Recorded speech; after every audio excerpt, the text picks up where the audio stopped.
This is Lady Boulay, and I hope you're having a wonderful day. Thank you for your support. Thank you for subscribing to the channel. Thank you for your thumbs up, for your comments, and thank you for sharing the videos. Thank you for all you do to support the channel.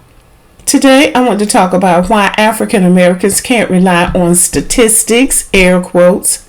Specifically, I'm talking about statistics in employment and unemployment among African Americans and white Americans. As you know, America has no problem comparing African Americans to white Americans, and they try to treat it like we all started here the same. We all had the same opportunities, the same educational opportunities, the same employment opportunities. There was no slavery, no Jim Crow, no redlining, no black codes. We were just all the same.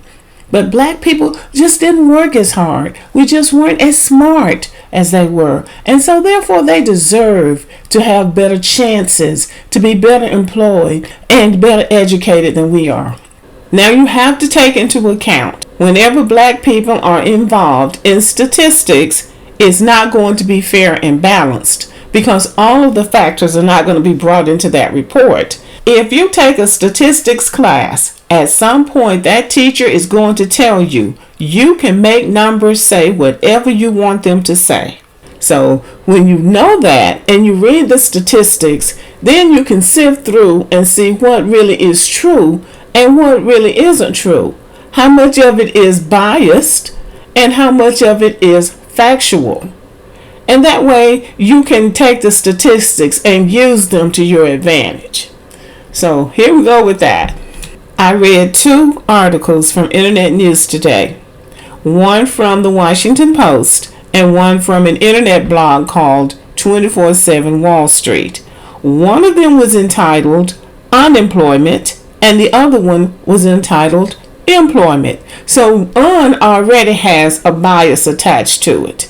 So when they were talking about unemployment, black people were in the headline. But when it was talking about employment, white people were in the headline. So right there, you see, you got 2 different articles talking about essentially the same thing, but one of them starts out with a negative slant and the other one starts out with a positive slant. Employment is positive and unemployment is negative. The Washington Post headline said, employment has rebounded across racial groups except for whites.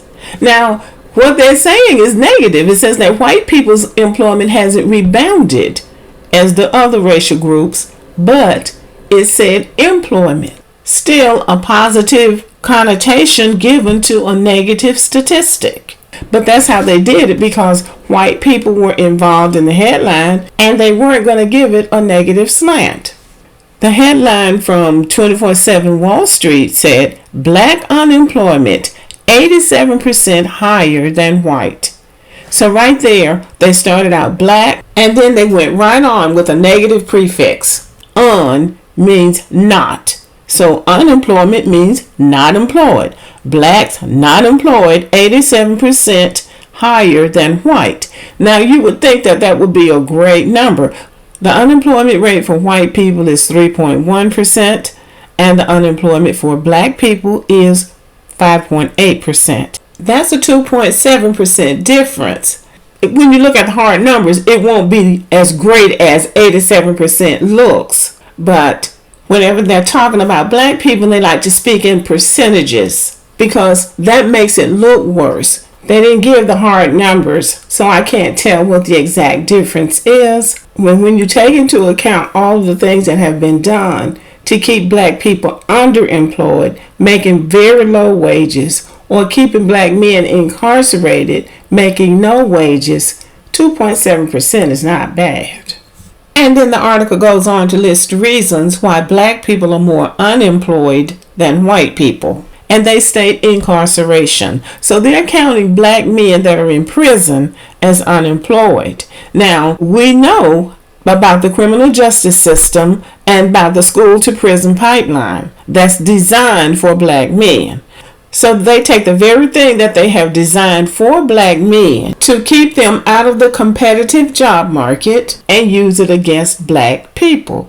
your men are unemployed, well, they're in jail. And then they talk about not being well educated. You have a crappy educational system for black people, so they don't graduate from high school as much or college as much. So that factors into unemployment. Now, I don't blame all of this on the system because I know a lot of what happens with black America is behavior. There are vices that black people engage in that hinder progress, whether it's education, employment, or whatever. So we do have to factor those things in. Now, let me name some things that I'm going to factor into this unemployment. Number one, name. If you have a name that they consider sounds black, you don't even get called back for an interview to get the job in the first place. That has nothing to do with your educational level, your character, or whether or not you've been in jail. That's an inbred bias. Number two, if you are a black woman or a black man for that matter, you're wearing your natural hair in a particular way, you don't get considered for the job. Number three, qualifications. Jobs routinely require black people to have a higher level of education and experience for a job than they would require a white person to have for that same job. And then the next thing is the tribalism that is practiced in the workplace in the United States. People hire people who look like them, who think like them, who are culturally indoctrinated as they are. And then the report actually did list racism as one of the reasons why black people are not as employed. But everything that I just named before that is racism. And even with that, still the majority of black people in the United States of America are employed. Now this 24/7 Wall Street, to me, is trying to make it seem like it's credible by using Wall Street. This is not the Wall Street Journal. This is most likely a right-wing blog, the kind of publication that trolls the internet, federal and state organizations looking for negative information to report on black people. There are people who do that.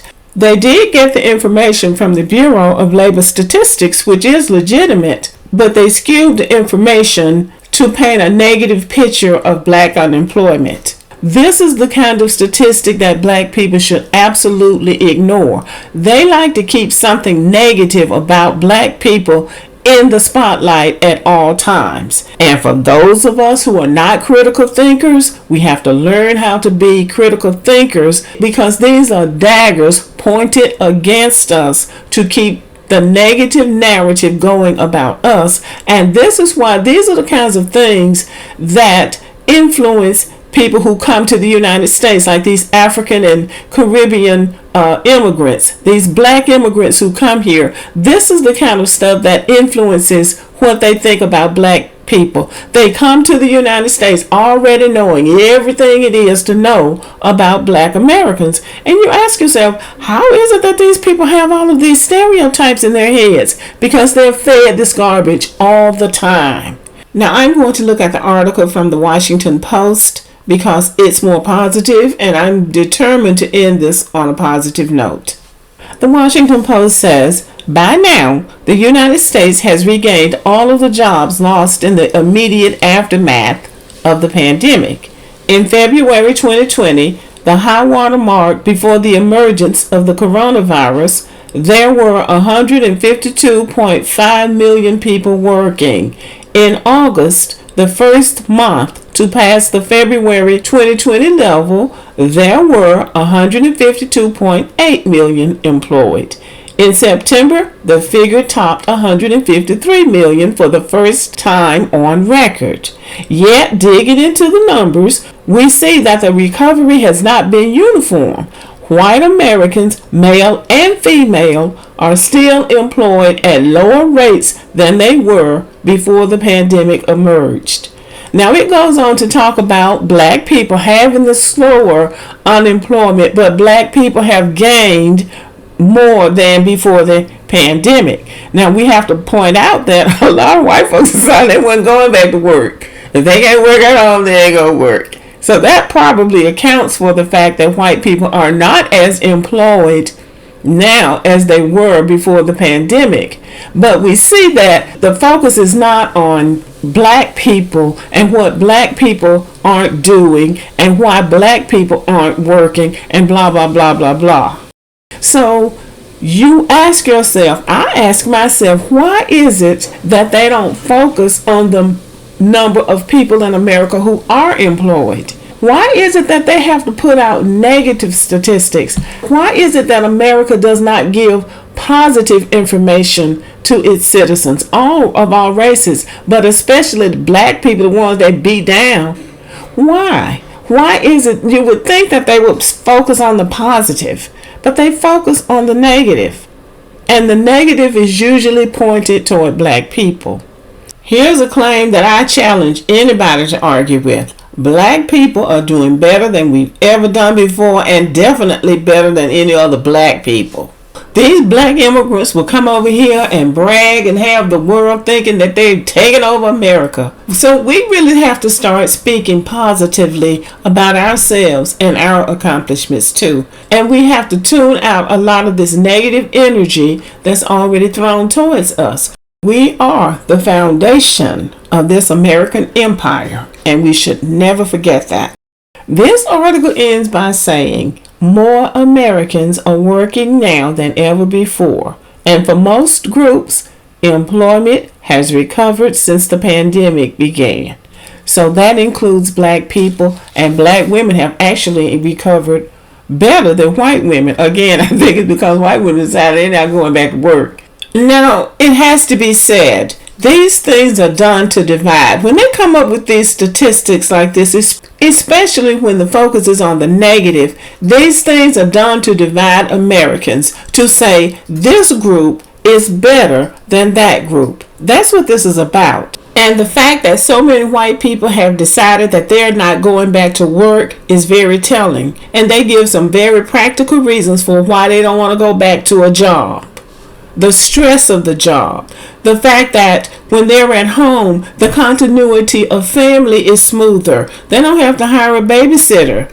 They can drive their children to school and go back and pick them up and still get a day's work done, because they're not wasting time getting ready to go to work, driving to work, and then driving back home from work. That's 2 or 3 hours in some cases for some people. That's time wasted. They could be working at home, and then they can work at home into the night when the children are in bed and the husband's watching a ball game. You can still get work done. And what that also says to me is that they're not really trying to compete with everybody else. Now, there are people who are putting them in competition with other people, but these type of people who are saying, I don't want to go to a job. I don't want the stress of having to go to a job. Now, if it's stressful for white people, you know that it is stressful for black people. The focus should be on the positive. Positively, most African Americans of workable age are working. That's the bottom line, and that should be our narrative. Everybody focuses on their positives, and we should do the same. Okay? Thank you for listening. Let me know what you think about the video. Subscribe to the channel, give me a thumbs up, leave a comment, share the video, and as always, have a great day.